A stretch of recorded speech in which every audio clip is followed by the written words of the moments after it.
Welcome back, everyone. I've got Adam Valencic back with us, president, founder, First Landings Aviation.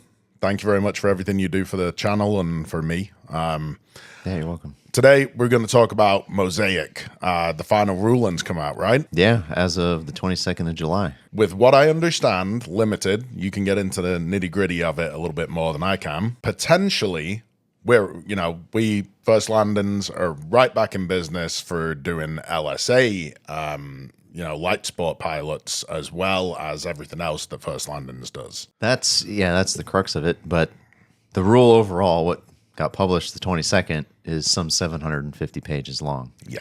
So I haven't had a chance to read every word of that yet. Oh, man, you've had like 6 days. Yeah, right?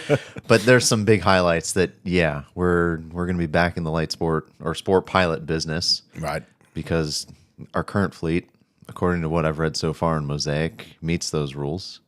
So, we kind of transitioned away from the light sports because, honestly, they're built light. I mean, that was one of the big faults of the first set of light sport rules, is they were held to that arbitrary weight of 1320. Right. And that's gone away now. Now it's just a stall speed. So, sport pilots, it's a 59 knot stall. As long as it's under that, they can fly it. So, I mean, big, exciting stuff. And by being able to offer sport pilot, we can kind of bring back our 2-week 0 to hero course. So that was pretty awesome. I mean, back in those days, it was just cranking, right? We were turning and burning. Yeah. I mean, every week somebody new was starting, and in 2 weeks they were done and graduated.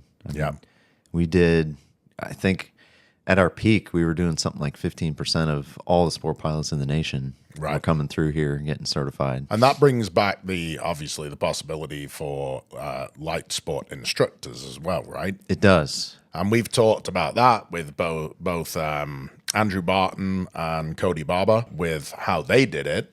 So does that bring back the potential for light sport CFIs as well? Well, for sure, right? I mean, if we're going to teach sport pilots, we can certainly use sport CFIs to teach them. Right.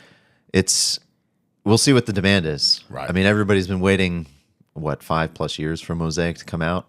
I mean, that's all everybody's been talking about. And finally, it's here. Yep. And let's see how big the line gets. Yeah. Well, it increased the horsepower, right, as well. There's no horsepower. Oh, it was retract. It was retract. Right. So now you can have retract as well. So right? 59 knots for a sport pilot is the stall speed, nothing higher than that. And that's clean configuration. Right. Calibrated airspeed. Right. And then, with endorsement, you can fly retractable gear. You can fly a constant speed prop. And they also added, if you have the basic med or medical, you can get an endorsement to fly at night. Oh, okay. Yeah. 4 seats, but they're still limited to 1 passenger. Right. So it's opened up the door, though, for 172s, the Pipers. I mean, so many aircraft. So, I mean, it's exciting. And the biggest change that the industry is going to see in the next probably 5-6 years is going to be the number of new aircraft that are certified, right? Because that's been the big hang-up, is the Part 23 rules to certify a plane were just astronomical to meet, and then the liability behind that. So I think in reading through Mosaic and that 750 pages, it talks about how many aircraft were certified over the last, 20 years, and it's a minuscule number because of that barrier to entry. Right. Where these new rules, I mean, it drops that barrier. I mean, look how many light sport aircraft were certified in the last 15 years. I mean, hundreds. Yeah. Well, now we just open that door up to such a broader range of acceptable aircraft. Right.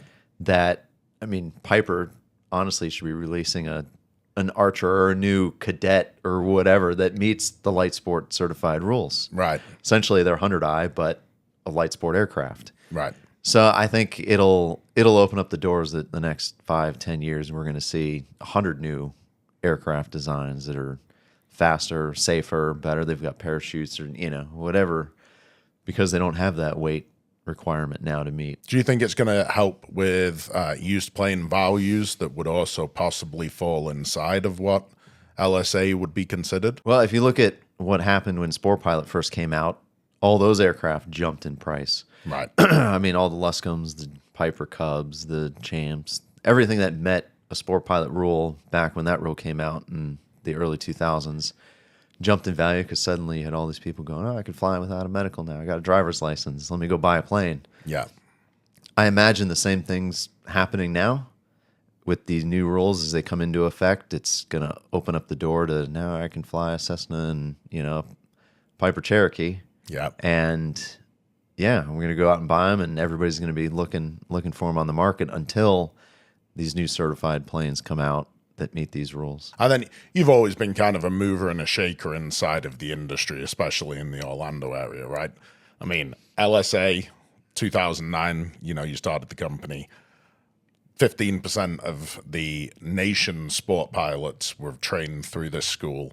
But aside from that, the multi, for instance, right? I have never seen anywhere where you can knock out an hourly rate of $199 an hour flying with an instructor, not just some guy that you've been, paired with for a time building in a multi-engine aircraft, right? That's the dynamic nature that you've always operated in with the school is pretty awesome for most people. Yeah, that's what we like to do is disrupt stuff, right? So yeah, we did in 2009 with the first sport school here in Central Florida. And yeah, like you said, with the Twin now, I mean, you see other ads, they're trying to timeshare it. Yeah. They'll tell you it's $180 an hour, but that's times 2. Yeah. Where we're $199 all in and you get an MEI riding with you. That's pretty insane. And that's just basically started opening up again now, right? You've got more openings that are starting to come up over the next 2 months. So yeah, we're so busy we're looking to get a second one. That might be the next episode that we're going to talk about, which is kind of the lease back option as well. So we'll talk about that on the next episode. But have you got anything else that you want to talk about? No. I mean, it's exciting stuff coming. I mean, finally we got the final rule for Mosaic. It's all done, and now we're implementing. I mean, it was kind of cool actually. Some of our former employees even are looking to come back here now because of the new rule, and they were sport pilots. We got rid of the sport planes, so they had nothing to fly, and they show up at my door, in just the last few days going, hey, can I go fly our, the planes we got now? And I was like, yeah, you can. He's like, I'll be here. Give me, as soon as the 90 days is up and the rule's active, we've got people knocking down our door. I better get on the phone and get us another 6 planes quick. That's right. Thanks very much, everyone. Take care and stay safe.